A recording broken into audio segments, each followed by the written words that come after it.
All right, music fans, welcome back. It is Dave, the Real Music Observer, observing real music in real time for real people, just like you right there, all right, and yours truly right here.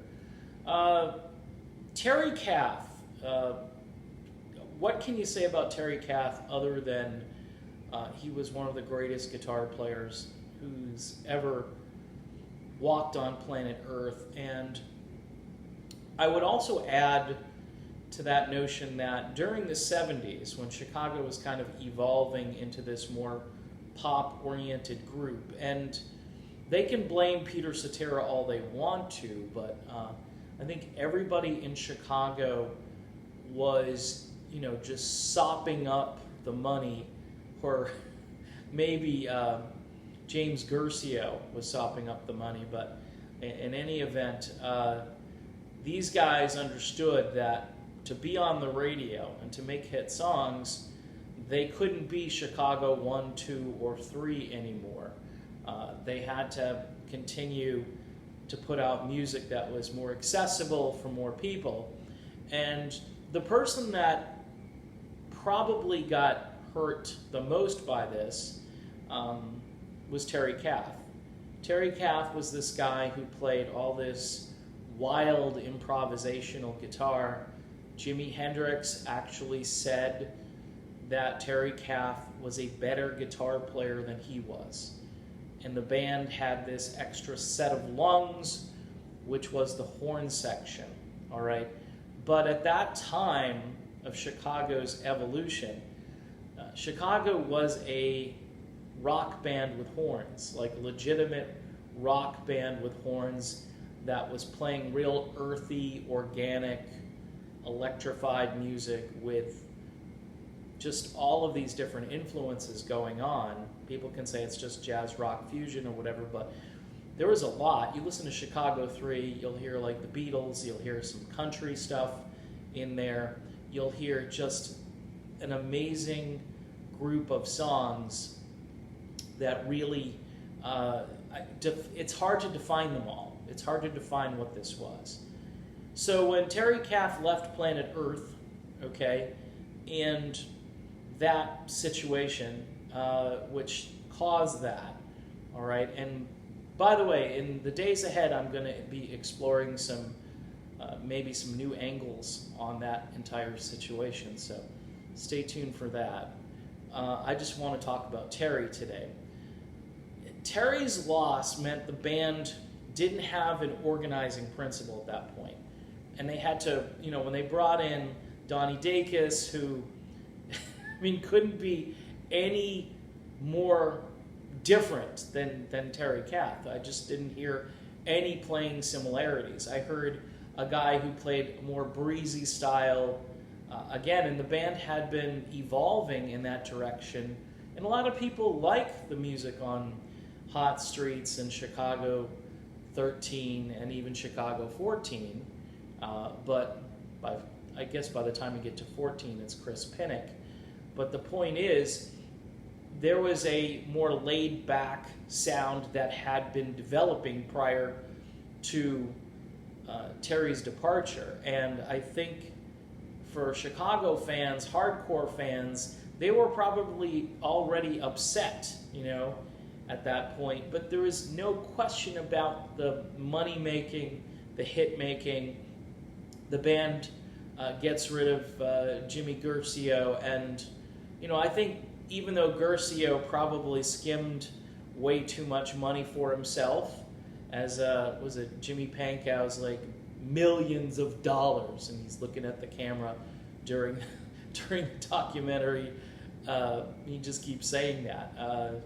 These guys are all financially very well off, but at the time, I'm sure it was just stunning to see all their money going away. But Guercio had a knack to lead this band. Notice what happens after Guercio leaves. This group isn't as organized, and then Terry, leaves in his own way, and the band is completely adrift. Robert Lamb is proving during this time that he sounded like a leader with all the political stuff that he used to talk about and sing about and so forth. But he wasn't the guy leading the band. Seraphin, who during the documentary got beat up for trying to be the leader, which I think at that time, Danny probably thought, hey, this thing is like a rudderless boat. I need to get in and do something. And I didn't take umbrage with the fact that Danny wanted to look after the business affairs. Look, they've already been kind of screwed once, and why is it a bad idea for Danny to say, hey, let's look at the books here? And Danny, in the documentary, does that, and that's when they discover that Guercio took off with a couple of piggy banks, and everybody's just sitting there going, wow, gee, we didn't think of this. We didn't think of business. Look, you're a young guy, you're a rock star, you're still living large. Somebody else is taking care of the loose ends. You can just go out there and party, play your music, and have fun. I get that. But without Terry in the group at that point, the band had already begun to kind of hemorrhage and take on water. This was the Titanic, but it was a much slower sinking. And you had some smart moves to sort of revitalize the brand, and that's how you got to Chicago 17. And Cetera became the focal point, and these guys thought it was wrong to have a front man, and just all this crazy stuff because they were a democracy. What are you going to make Walt Parazater your front man? I mean, come on, guys. I mean, just use some common sense here. When you had Kath on board, it was definitely more of a democracy because you had different guys you could focus on during this, but when you lose this huge talent, people are like, okay, who do we focus on? And Cetera becomes this great songwriter. Foster comes along, gives them a shot in the arm, but then, Peter leaves, and then the boat is like, it's listing, and then it just goes over. Now, you can look at the charts and say, Chicago was able to manufacture some more hit songs with the help from Ron Nevison. And again, Danny Seraphin is there helping. And then, of course, Danny kind of slacks off. He even admits it. And then he gets booted. But in the long term, I think that was a dumb idea.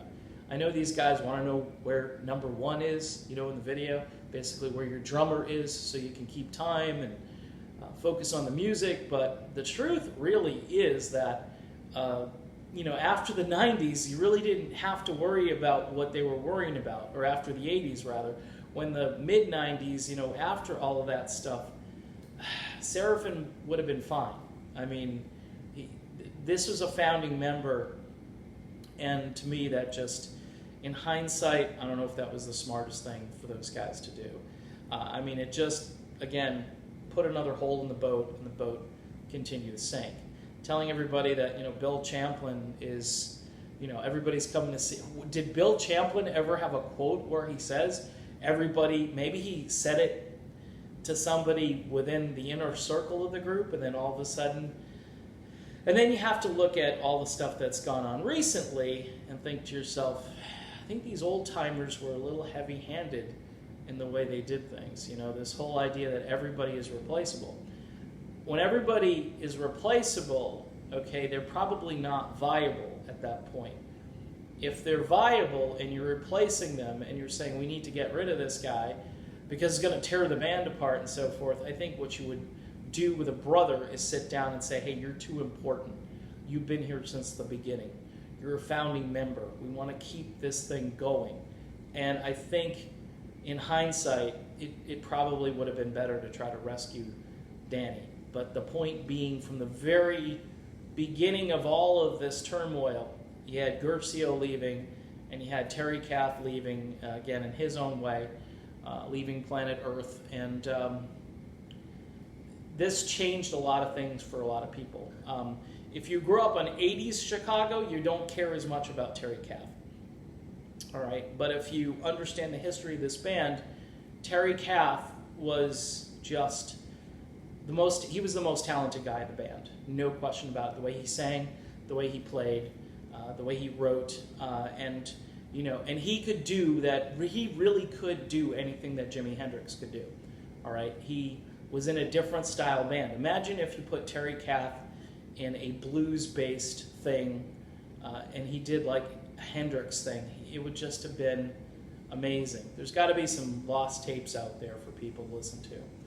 But we will probably never know that, or if we do, it's going to be a while before we hear that.